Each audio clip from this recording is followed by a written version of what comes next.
19 number Vaishali में senior citizens का सम्मान करने के लिए जो 80 से ऊपर हैं, और डॉक्टर वेद प्रकाश सक्सेना जी 95 वर्ष की आयु में अभी भी टीका टिप्पणी करते हैं गीता के ऊपर, और उस पर बहुत अच्छा बोलते हैं। अभी डॉक्टर महेश जी गुप्ता जी ने अभी अभी उनका सम्मान किया, ये शॉल उड़ा के।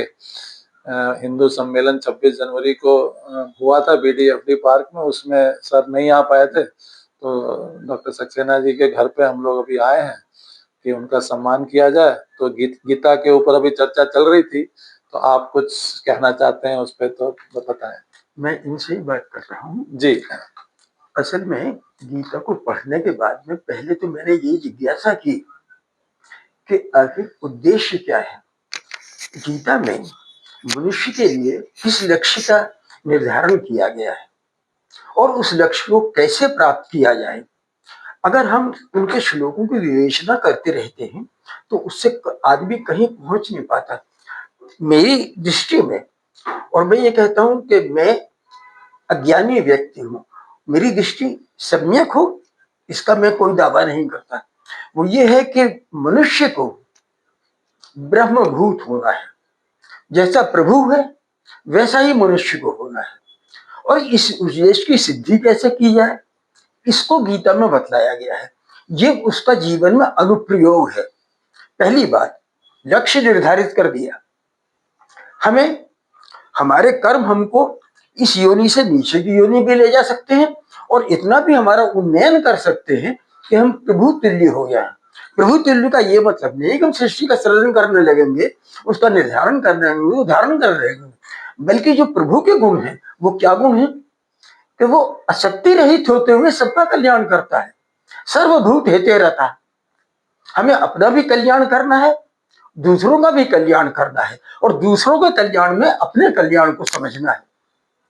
गीता का प्रमुख भाव ये है, man must not be self oriented, he should be community oriented. मेरे से पहले आप, मैं अपनों को उपेक्षित नहीं कहूंगा।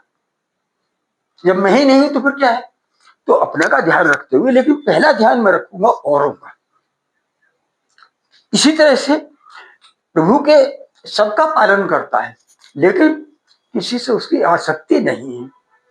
गीता में भी आया है, आसक्ति नभे शुंभ है अनासक्ति गिरहादिशु, ध्यान नहीं आ रहा है कि अपनी घर से, अपनी स्त्री से, अपने पुत्रों से किसी से मोह नहीं होना चाहिए और इस दृष्टि में संभाव रखना चाहिए। इट इज ए की नोट ऑफ गीता। इसका यह मतलब नहीं है कि हम अपनी पत्नी का, अपने संतान का, सबका ध्यान ना रखें। कर्तव्य करना है, लेकिन उनमें हमें लिप्त नहीं होना है, उनसे अलग रहते हुए हमें उनका कल्याण। बहुत सही आपने कहा, बहुत सही बात बताई।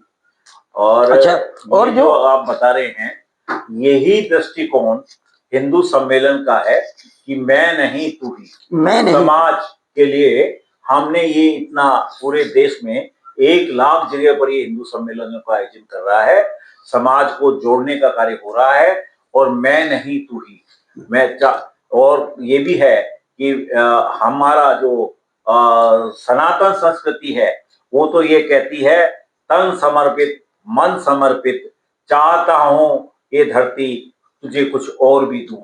इसी भावना से डॉक्टर साहब आपने बहुत सुंदर वर्णन किया है। और हिंदू समाज का सम्मेलन पूरे देश में जो हो रहा है उसमें हम एक गिलहरी के रूप में अपने क्षेत्र के 15,000 निवासियों के लिए हमने ये जो भव्य आयोजन किया, और आप किसी कारणवश असमर्था उम्र के हिसाब से नहीं आ पाए, तो हमने ये सोचा कि हम अपने बड़े बुजुर्गों का आशीर्वाद लेने, उनका मान सम्मान करने, उनके निवास स्थान पर जाएंगे, और ये हमारे समाज की जो धरोहर है, हमारी जो विरासत है, आपका जो आशीर्वाद है, आपका जो अनुभव है, वो लोगों को शेयर करेंगे।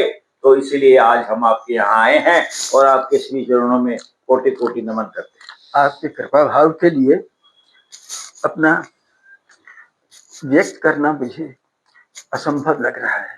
मैं जिस सम्मान के योग्य नहीं हूँ, नहीं नहीं, आप वो सम्मान आपने मुझे दिया है। साहब कैसी बात कर रहे हैं, आप तो सम्मान के योग्य है ही हैं। पिछले 95 साल के तजुर्बा, 95 साल का अनुभव, इस देश की यही ख्याति है, इस देश की यही धरोहर है, और यही हमारी संस्कृति में भी है कि हम अपने बड़े बुजुर्गों का मान सम्मान करें, उनका अनुभव लें, उनका आशीर्वाद लें, उनके पद चिन्हों पर चलें।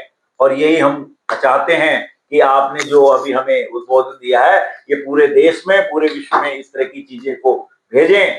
और एक जो हमारे समाज में यंग लोगों के अंदर एक भ्रांति फैल गई है और बड़े बुजुर्गों का आशीर्वाद नहीं लेते, तो वो दोबारा ले।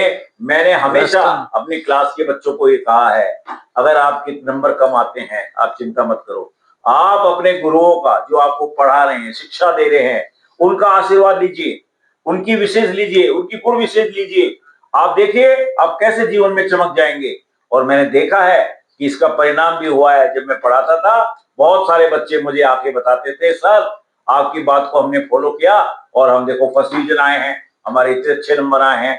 तो मुझे बड़ी खुशी होती है कि मेरे अग्रज जो कि किरण विमल कॉलेज में पढ़ाते थे और मैंने दयाल सिंह कॉलेज में पढ़ाया, आज मुझे उनका आशीर्वाद लेने का अवसर मिला है। डॉक्टर साहब आपका बहुत बहुत धन्यवाद। बहुत बहुत धन्यवाद। ये भारतीय ज्ञान संपदा सिर्फ पुस्तकों में नहीं, ये जो है जीवंत रूप में देखने को मिलती है जब हम ऐसे महापुरुषों के संगत में आते हैं।